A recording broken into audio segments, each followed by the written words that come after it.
ਧੰਨ ਵਾਹਿਗੁਰੂ ਸਾਹਿਬ ਜੀ।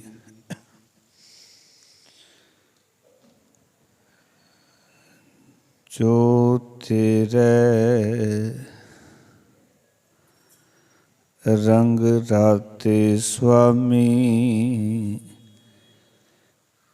ਤਿਨ ਕਾ ਜਨਮ ਮਰਨ ਦੁਖ ਨਾਸਾ। ਤੇਰੀ ਬਖਸ਼ ਨਾ ਮਿਟੈ ਕੋਈ, ਸਤਿਗੁਰ ਕਾ ਦਿਲਾਸਾ। ਤੇਰੀ ਬਖਸ਼ ਨਾ ਮਿਟੈ ਕੋਈ, ਸਤਿਗੁਰ ਕਾ ਦਿਲਾਸਾ। ਮੇਰੀ ਸੰਗਤ ਪੋਚ ਸੋਚ ਦਿਨ ਰਾਤੀ, ਮੇਰਾ ਕਰਮ ਕੁਟਿਲਤਾ। ਜਨਮ ਕੁੰਭਾਤੀ, ਰਾਮ ਗੁਸਈਆ ਜੀ ਕੇ ਜੀਵਨ। ਮੋਹਿ ਨਾ ਵਿਸਾਰੋ ਮੈਂ ਜਨ ਤੇਰਾ। ਮੇਰੀ ਹਰੋ ਵਿਪਤ ਜਨ ਕਰੋ ਸੁਭਾਈ। ਚਰਨ ਨਾ ਛਾਡੋ ਸਰੀਰ ਕਲ ਜਾਈ। ਕਹਿ ਰਵਿਦਾਸ ਪਰੋਂ ਤੇਰੀ ਸਾਂਭਾ, ਵੇਗ ਮਿਲੋ ਜਨ ਕਰ ਨਾ ਬਿਲੰਬਾ। ਪਰਮ ਸਨਮਾਨਯੋਗ ਜੁਗੋਂ ਜੁਗ ਅਟਲ ਸ਼ਬਦ ਗੁਰੂ ਬਾਣੀ ਕੇ ਬੋਹਿਤ, ਧੰਨ ਧੰਨ ਸ੍ਰੀ ਗੁਰੂ ਗ੍ਰੰਥ ਸਾਹਿਬ ਮਹਾਰਾਜ ਜੀ ਦੀ ਪਾਵਨ ਹਜ਼ੂਰੀ ਦੇ ਵਿੱਚ ਜੁੜ ਬੈਠੇ ਸਤਸੰਗੀ ਜਨੋ। ਸਤਿਗੁਰਾਂ ਨੇ ਕਿਰਪਾ ਕੀਤੀ, ਸੰਧਿਆ ਵੇਲੇ ਗੁਰੂ ਕੋਲ, ਗੁਰੂ ਚਰਨਾਂ ਵਿੱਚ, ਗੁਰੂ ਹਜ਼ੂਰੀ ਵਿੱਚ ਜੁੜ ਬੈਠਣ ਦਾ ਸੁਭਾਗ ਸਮਾਂ ਪ੍ਰਾਪਤ ਹੋਇਆ। ਆਓ ਅੱਜ ਸ਼੍ਰੋਮਣੀ ਭਗਤ ਰਵਿਦਾਸ ਜੀ, ਜਿਨ੍ਹਾਂ ਦਾ ਪਾਵਨ ਜਨਮ ਦਿਹਾੜਾ ਹੈ, ਉਹਨਾਂ ਦੇ ਜੀਵਨ ਦੇ ਬਾਰੇ ਆਪਾਂ ਅੱਜ ਵਿਚਾਰਾ ਕਰਾਂਗੇ ਕਿ ਕਿਸ ਤਰ੍ਹਾਂ ਉਹਨਾਂ ਨੇ ਪ੍ਰਭੂ ਦੀ ਭਗਤੀ ਕੀਤੀ ਔਰ ਆਪਣੇ ਜੀਵਨ ਨੂੰ ਜਿੱਥੇ ਸਫਲਾ ਕੀਤਾ, ਇੱਕ ਭਗਤੀ ਦੀ ਲਹਿਰ ਨੂੰ ਜਨਮ ਦਿੱਤਾ, ਜਿਸ ਤੋਂ ਬਾਅਦ ਬੇਅੰਤੀ ਲੋਕ ਪ੍ਰੇਰਨਾ ਲੈ ਕੇ ਭਗਤੀ ਦੇ ਮਾਰਗ 'ਤੇ ਤੁਰੇ। ਸੋ ਆਓ ਇਹੋ ਜਿਹੇ ਭਗਤ ਜੀ ਦੇ ਜੀਵਨ ਤੋਂ ਆਪਾਂ ਵੀ ਪ੍ਰੇਰਨਾ ਲੈਣੀ ਹੈ। ਉਹਨਾਂ ਦੇ ਜੀਵਨ ਦੇ ਰਾਹੀਂ ਜੋ ਆਦਰਸ਼ ਸਮਾਜ ਨੂੰ ਪ੍ਰਾਪਤ ਹੁੰਦਾ ਹੈ, ਉਹ ਆਦਰਸ਼ਮਈ ਜੀਵਨ ਅਸੀਂ ਉਹਨਾਂ ਦੀ ਬਾਣੀ ਦੇ ਮੁਤਾਬਿਕ ਘੜਨ ਦਾ ਯਤਨ ਕਰੀਏ। ਸੋ ਵਿਚਾਰਾਂ ਦੀ ਆਰੰਭਤਾ ਤੋਂ ਪਹਿਲਾਂ ਆਪੋ ਆਪਣੀਆਂ ਹਾਜ਼ਰੀਆਂ ਲਵਾਓ। ਦੇਹੋ ਅਸੀਸ ਫਤਿਹ ਦੀ ਸਾਂਝ ਕਰੋ। ਆਖੋ ਜੀ ਵਾਹਿਗੁਰੂ ਜੀ ਕਾ ਖਾਲਸਾ ਵਾਹਿਗੁਰੂ ਜੀ ਕੀ ਫਤਿਹ। ਜਦੋਂ ਅਸੀਂ ਭਗਤ ਰਵਿਦਾਸ ਜੀ ਦੀ ਗੱਲ ਕਰਦੇ ਹਾਂ ਤਾਂ ਉਹਨਾਂ ਦਾ ਕੀ ਸੰਬੰਧ ਹੈ ਹਰ ਇੱਕ ਸਿੱਖ ਦੇ ਨਾਲ, ਇਹ ਗੱਲ ਸਮਝਣੀ ਬੜੀ ਲਾਜ਼ਮੀ ਹੈ।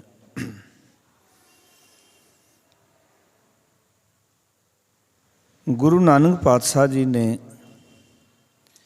ਸਮੁੱਚੀ ਮਾਨਵਤਾ ਦੇ ਉੱਤੇ ਬਹੁਤ ਵੱਡਾ ਤਰਸ ਕੀਤਾ,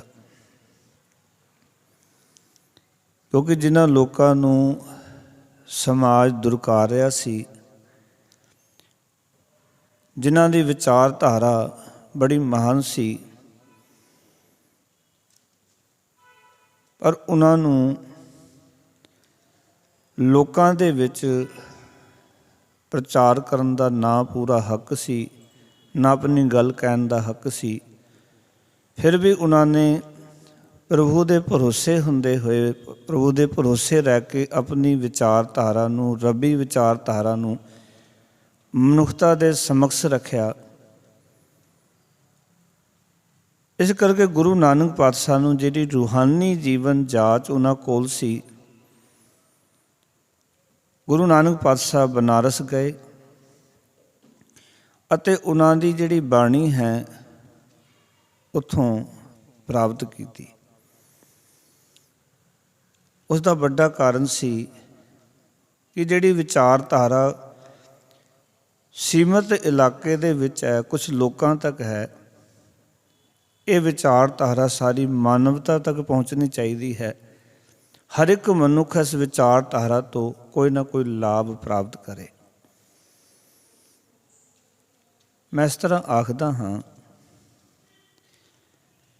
ਜਿਵੇਂ ਅਸੀਂ ਦੇਖਦੇ ਹਾਂ ਕਿ ਦੁਨੀਆ ਦੇ ਵਿੱਚ ਜਿਹੜੇ ਵਪਾਰ ਦੇ ਵਿੱਚ ਟੋਪ ਵਪਾਰੀ ਹੁੰਦੇ ਹਨ,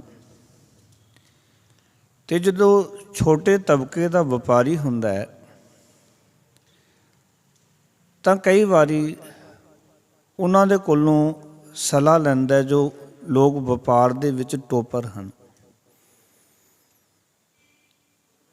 ਅਤੇ ਕਿਸੇ ਖਾਸ ਥਾਂ 'ਤੇ ਮੀਟਿੰਗਾਂ ਰੱਖੀਆਂ ਜਾਂਦੀਆਂ, ਲੈਕਚਰ ਹੁੰਦੇ ਨੇ, ਸੈਮੀਨਾਰ ਕੀਤੇ ਜਾਂਦੇ ਨੇ।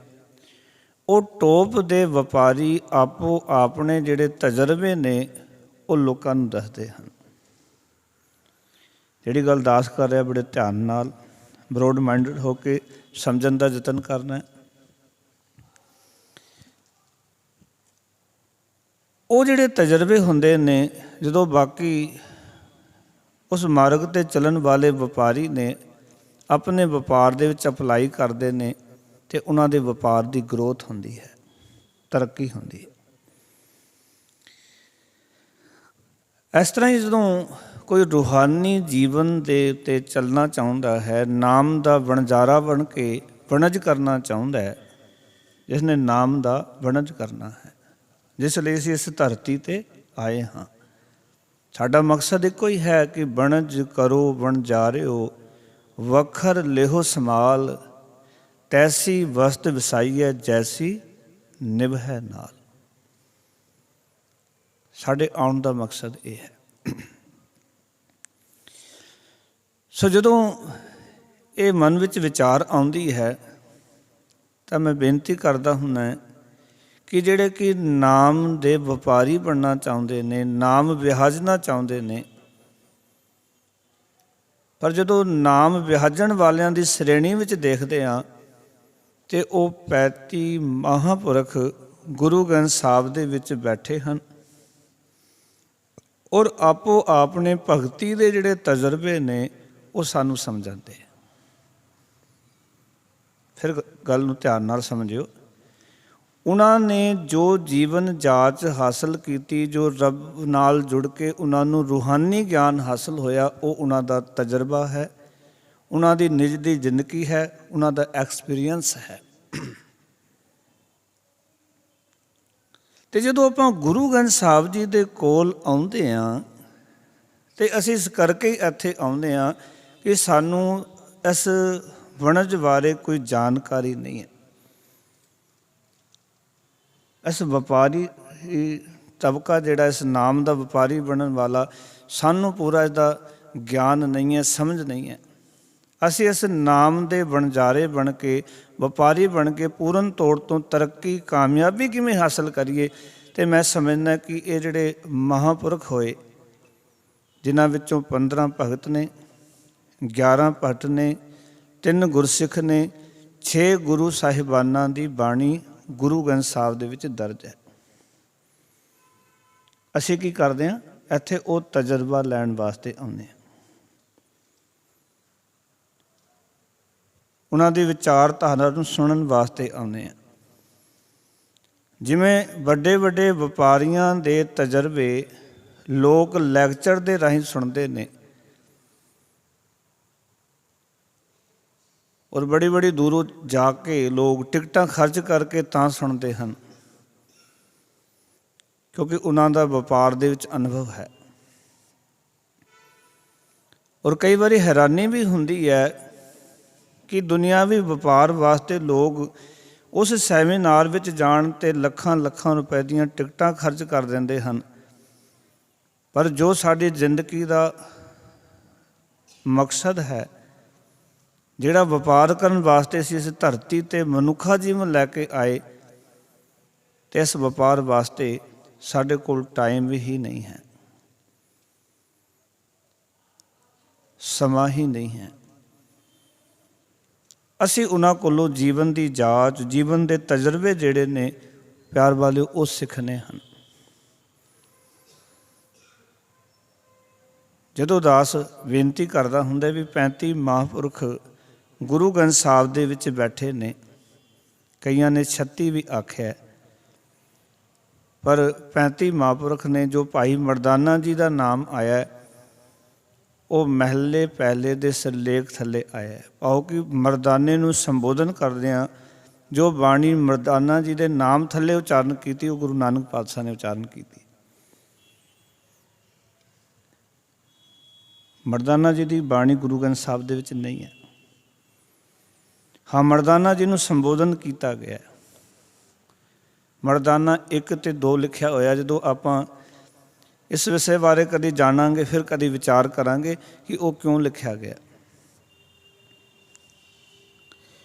ਹੁਣ ਉਹਨਾਂ 35 ਮਹਾਂਪੁਰਖਾਂ ਦੇ ਵਿੱਚੋਂ ਇੱਕ ਮਹਾਂਪੁਰਖ ਜਿਨ੍ਹਾਂ ਦਾ ਅੱਜ ਜਨਮ ਦਿਨ ਹੈ, ਉਹ ਨੇ ਭਗਤ ਰਵਿਦਾਸ ਜੀ, ਜਿਨ੍ਹਾਂ ਦੇ ਬਾਰੇ ਮੈਂ ਤੁਹਾਡੇ ਨਾਲ ਵਿਚਾਰ ਸਾਂਝੀ ਕਰ ਰਿਹਾ। ਅਸੀਂ ਉਹਨਾਂ ਦੇ ਜੀਵਨ ਨੂੰ ਸਮਝ ਸਕੀਏ। ਪੱਕੀ ਡੇਟ 'ਤੇ ਦਾਸ ਨਹੀਂ ਦੱਸ ਸਕਦਾ, ਕਿਉਂਕਿ ਸਾਡੇ ਕੋਲ 19 ਸਰੋਤ ਨੇ ਜਿਨ੍ਹਾਂ ਦੇ ਵਿੱਚੋਂ ਭਗਤ ਰਵਿਦਾਸ ਜੀ ਦਾ ਜੀਵਨ ਲਿਖਿਆ ਹੋਇਆ ਮਿਲਦਾ ਹੈ। 19 ਸਰੋਤ। ਔਰ ਹੈਰਾਨੀ ਦੀ ਗੱਲ ਕਿ 19 ਦੇ 19 ਸਰੋਤਾਂ ਵਿੱਚ ਉਹਨਾਂ ਦੀ ਜਨਮ ਤਰੀਕ ਬਾਰੇ ਸਾਰਿਆਂ ਦੇ ਇੱਕ ਦੂਜੇ ਨਾਲ ਮੈਚ ਨਹੀਂ ਕਰਦੀ। ਜਨਮ ਤਰੀਕ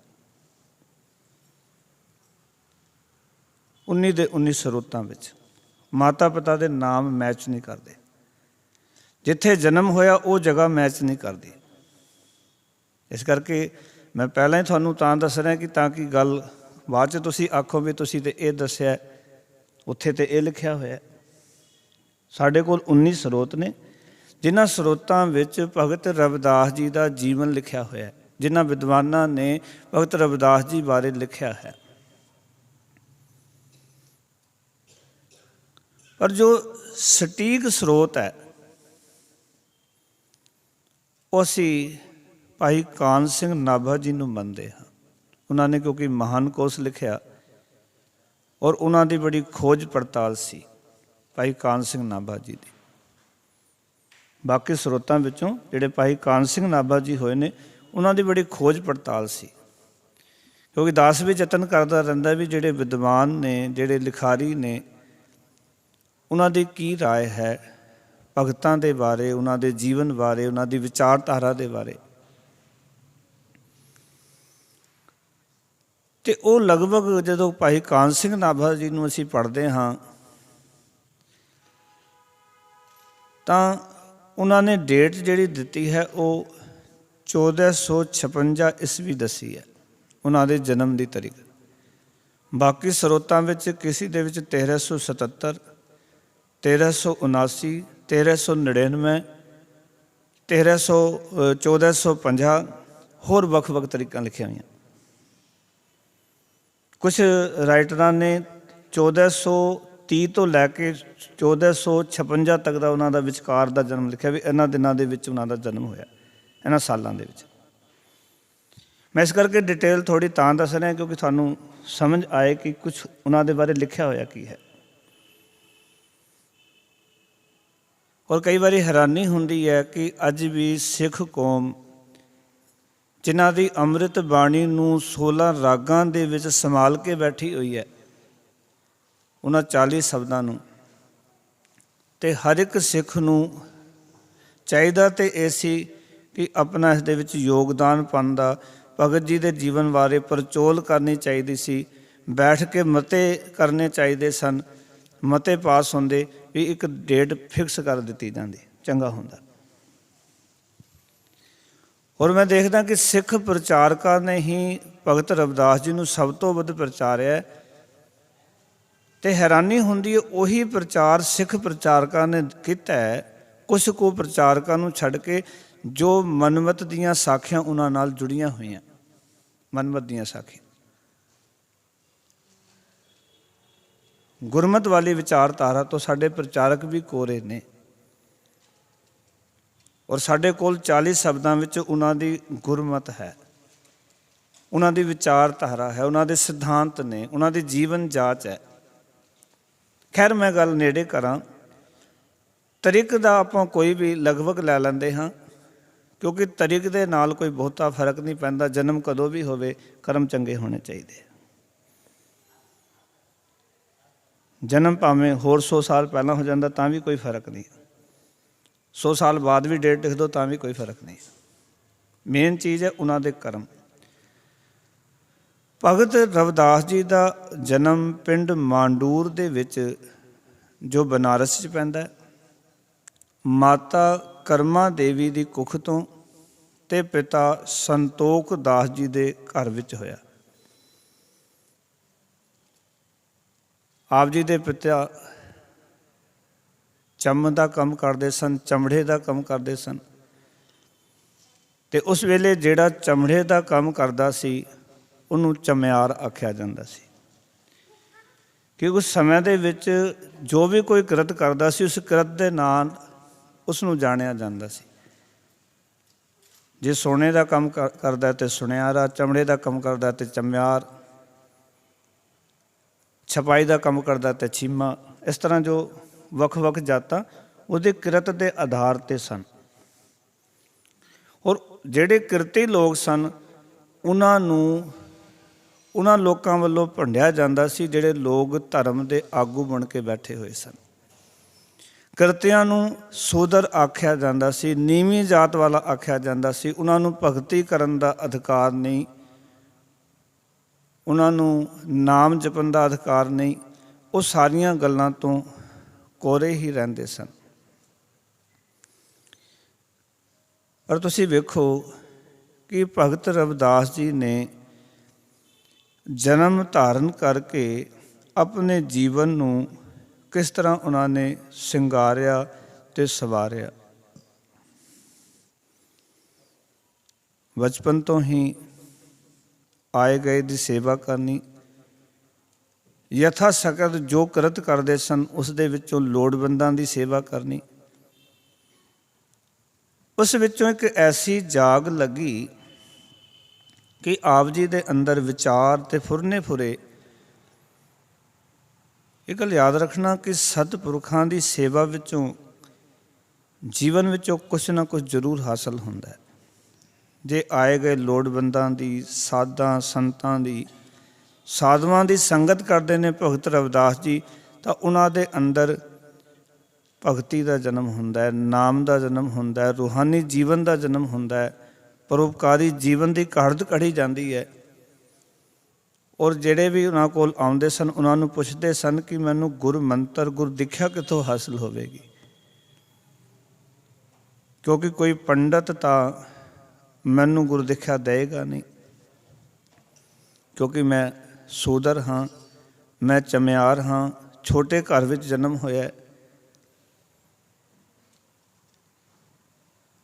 ਇਹ ਗੱਲ ਤਾਂ ਉਹ ਪਰਮਾਤਮਾ ਨੂੰ ਵੀ ਕਹਿੰਦੇ ਨੇ, ਜਿਹੜਾ ਸ਼ਬਦ ਹੁਣੇ ਦਾਸ ਨੇ ਸਾਡੇ ਨਾਲ ਸਾਂਝਾ ਕੀਤਾ, ਮੇਰੀ ਸੰਗਤ ਪੋਚ ਸੋਚ ਦਿਨ ਰਾਤੀ, ਮੇਰਾ ਕਰਮ ਕੁਟਿਲਤਾ ਜਨਮ ਕੁੰਭਾਤੀ। ਆਪਣੇ ਬਚਨਾਂ ਵਿੱਚ ਕਹਿੰਦੇ ਹੈ।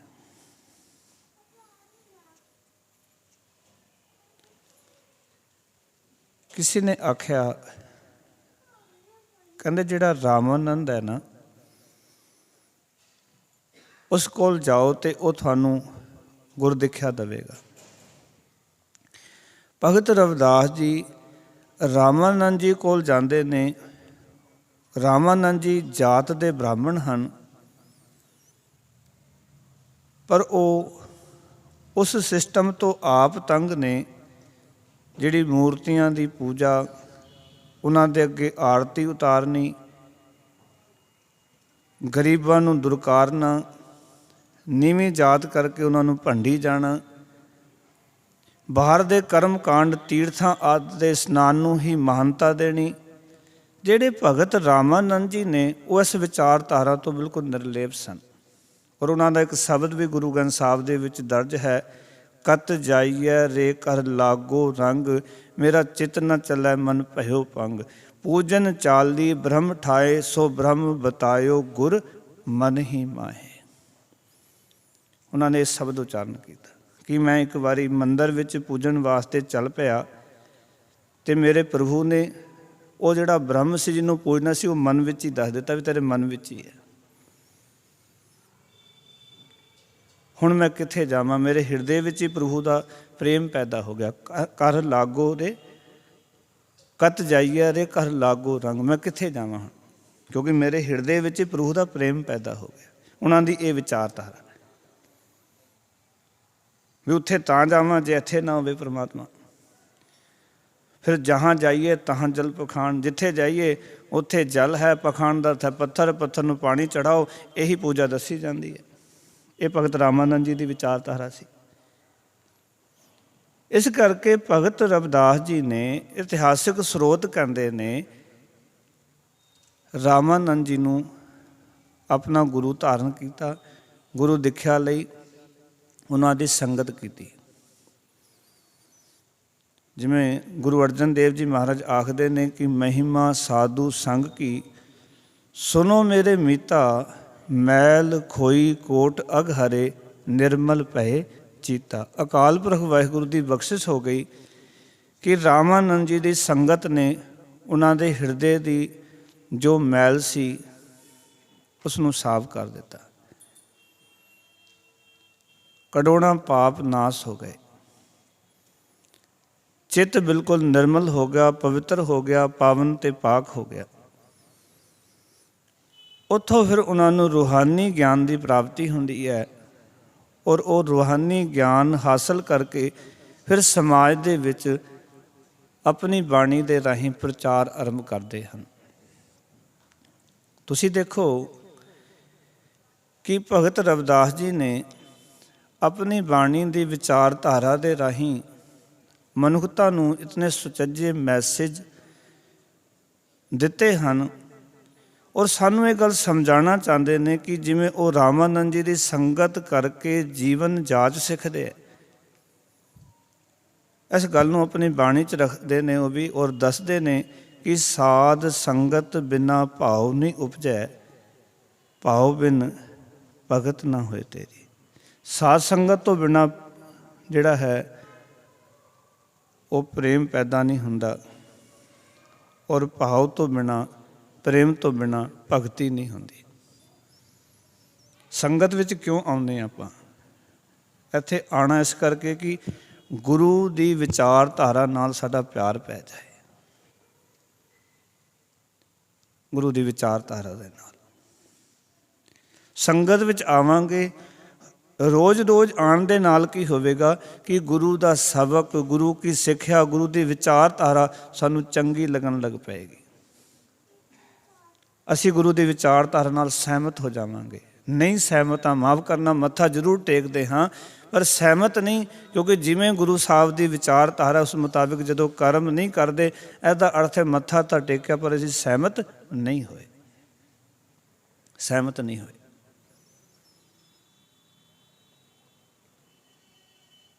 ਉਹਨਾਂ ਨੇ ਇਸ ਕਰਕੇ ਆਪਣੀ ਵਿਚਾਰਧਾਰਾ ਮਨੁੱਖਤਾ ਦੇ ਸਾਹਮਣੇ ਰੱਖੀ। ਉਹਨਾਂ ਨੂੰ ਮੰਦਰ ਵਿੱਚ ਜਾਣ ਦਾ ਅਧਿਕਾਰ ਨਹੀਂ ਹੈ। ਔਰ ਜਦੋਂ ਉਹ ਗੱਲ ਕਰਦੇ ਹਨ ਧਰਮ ਪ੍ਰਚਾਰ ਦੀ, ਰੂਹਾਨੀ ਜੀਵਨ ਦੀ, ਲੋਕਾਂ ਵਿੱਚ ਜਾ ਕੇ ਪ੍ਰਚਾਰ ਕਰਦੇ ਨੇ ਭਗਤ ਰਵਿਦਾਸ ਜੀ, ਤਾਂ ਪਿਆਰ ਵੱਲੋਂ ਸੱਚ ਜਾਣਨਾ ਉਸ ਵੇਲੇ ਬਹੁਤ ਸਾਰੀਆਂ ਪ੍ਰੋਬਲਮਾਂ ਉਹਨਾਂ ਦੇ ਸਾਹਮਣੇ ਆਉਂਦੀਆਂ।